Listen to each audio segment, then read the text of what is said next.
President Trump drafted an executive order that is going to dismantle the Department of Education.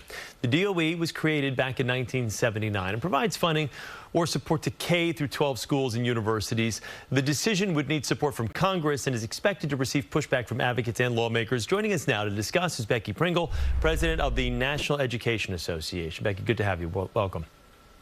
Good morning, Chris. So what your reaction to this, to the president's attempt to dismantle the DOE? I know this is not a surprise. He's been talking about this for the last few weeks leading up to the election. And then, of course, now since he's been elected, this is kind of one of the first orders of business. But what are your thoughts? We are not surprised because it was part of the extreme agenda in Project 2025. We know that his goal is to dismantle public education throughout this country.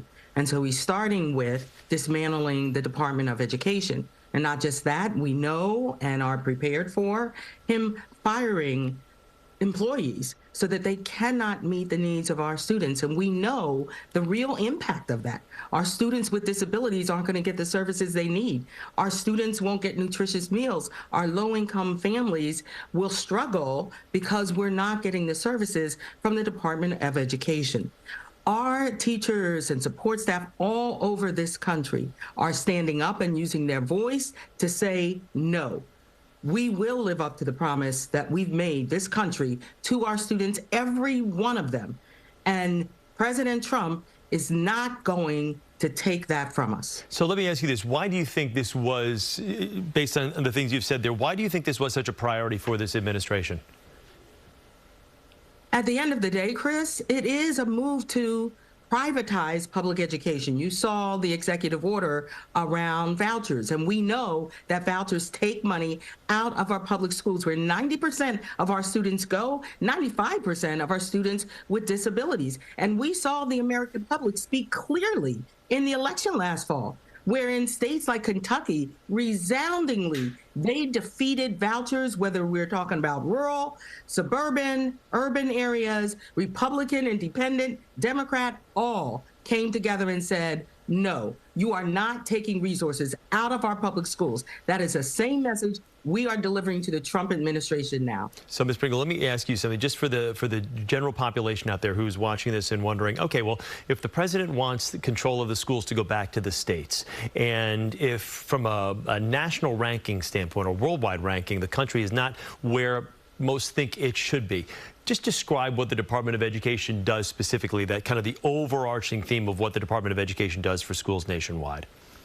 First of all, Chris, every level of government is responsible for educating our students. So that when we say every student, we actually mean every student. At the local level, the state level, and at the national level, everyone has that responsibility. The Department of Education at the federal level specifically focuses in on making sure that every student has equity and access. So our students living in poverty, they have Title I funds to help fill those gaps. Our students with disabilities make sure that we're making sure that the federal government finally lives up to its promise that 40% of that funding goes back to our states and to our locals to provide our students with disabilities with what they need.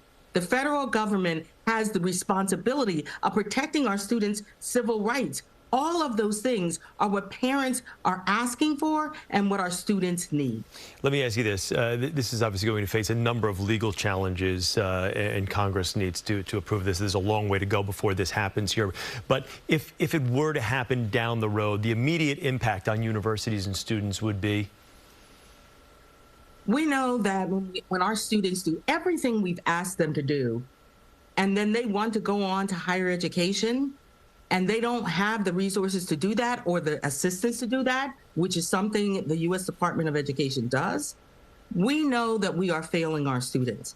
That is the real impact. And we're seeing and feeling it now as we see kids living in fear and educators not sure as to whether or not they can meet the individual needs of our students. We have school districts who aren't sure what their budget will be. Real impacts as I talk to people around this country, the fear and chaos and confusion is having an impact on whether or not our students come to school ready to learn every day. I think what a lot of people don't understand is it's a lot more than just kind of the reading, writing, and arithmetic. There's so many more layers here involved with what the state and federal level do for education for kids. Your immediate response to this, as far as the National Education Association, how do you plan to respond to these attempts by the administration to abolish the DOE moving forward?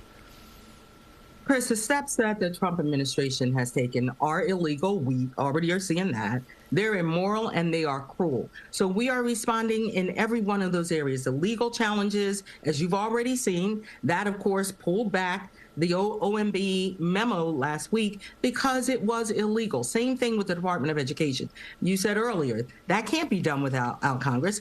And the Congress understands that 90% of our students go to public schools. So we know that whether they're Republicans or Democrats or independents, they must answer to their electorate, and we will be sure to be lifting up our voices. So legal action, we will be mobilizing to make sure that our members of Congress are doing their jobs.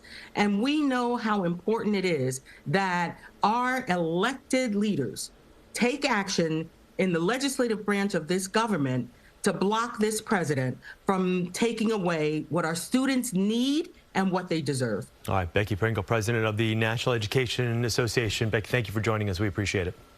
Thanks, Chris.